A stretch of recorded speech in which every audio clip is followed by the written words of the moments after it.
السلام علیکم۔ دین دنیا رہبر کی اس معلوماتی ویڈیو میں آپ کو خوش آمدید۔ اسلامی سال یعنی قمری سال یا سن ہجری سال کا پہلا مہینہ محرم الحرام کا بابرکت مہینہ ہے۔ لفظ محرم حرم سے ماخوذ ہے، جس کے معنی عزت و احترام کے ہیں۔ محرم کو حرم اس لیے بھی کہا جاتا ہے کہ اہل عرب اس مہینے میں اپنی تلوار میانوں میں ڈال دیتے تھے اور لوٹ مار قتل و غارت سے رک جاتے تھے، یہاں تک کہ لوگ اپنے دشمنوں سے بھی خوف زدہ ہو جاتے تھے اور اپنے باپ یا بھائی کے قاتل سے ملتے تھے تو اس سے کچھ نہ پوچھتے تھے اور نہ کسی سے لڑائی جھگڑا کرتے تھے۔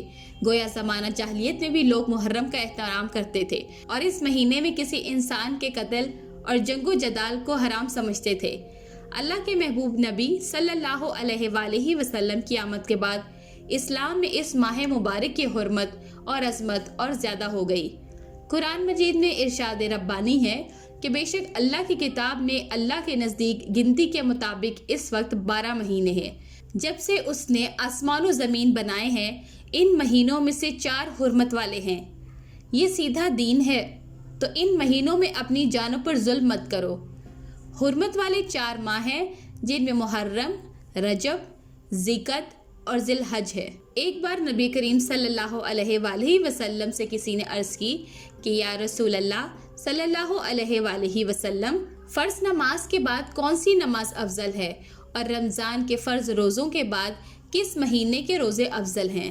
سرکار دو عالم صلی اللہ علیہ وآلہ وسلم نے ارشاد فرمایا کہ فرض نماز کے بعد سب سے افضل نماز تہجد کی نماز ہے اور رمضان فرض روزوں کے بعد سب سے افضل روزے محرم الحرام کے ہیں۔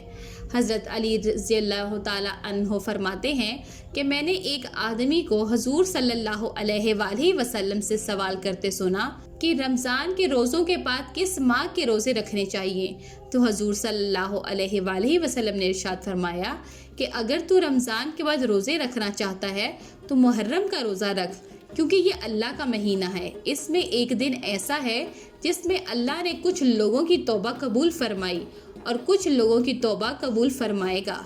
اور ایک جگہ نبی کریم صلی اللہ علیہ وآلہ وسلم نے ارشاد فرمایا کہ جو شخص محرم الحرام کے روزے رکھتا ہے تو اسے ہر روز کے بدلے میں 30 روزوں کا ثواب ملتا ہے۔ عاشورہ سریانی زبان کا لفظ ہے جس کے معنی جامع برکات کے ہیں، اور یہ یوم عاشورہ ہر سال مسلمانوں کے لیے جامع برکات بن کر آتا ہے، اس لیے اہل عرب نے اس دن کو عاشورہ کے نام سے موسوم کیا۔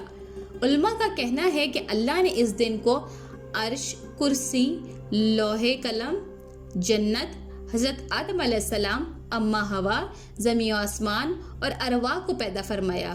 اسی دن حضرت ابراہیم علیہ السلام کی ولادت ہوئی، اسی دن ان کو آگ میں پھینکا گیا اور اسی دن آگ گلزار بنی۔ اسی دن اللہ نے بنی اسرائیل کو فرعون کے ظلم سے نجات دلائی۔ یہی وہ دن ہے جس میں حضرت نوح علیہ السلام کی کشتی جودی پہاڑ پر رکی۔ اسی دن حضرت سلیمان علیہ السلام کو اللہ نے ملک عظیم عطا فرمایا۔ اسی دن حضرت یونس علیہ السلام مچھلی کے پیٹ سے باہر آئے اور ان کی توبہ قبول ہوئی۔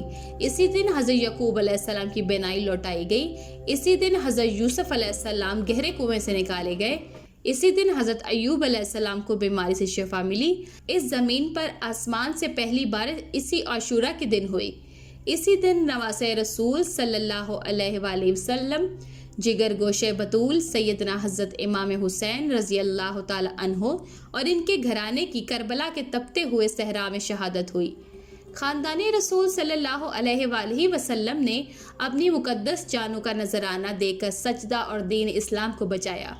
محرم کی 1 تاریخ کو امیر المومنین امام عادل خلیفہ راشد مراد رسول صلی اللہ علیہ وآلہ وسلم سیدنا حضرت عمر فاروق رضی اللہ تعالی عنہ کی شہادت سے گویا اسلام کے آغاز سے لے کر اختتام تک قربانی اور شہادت ہی ہے، اس لیے بھی اس دن کو عاشورہ کہتے ہیں۔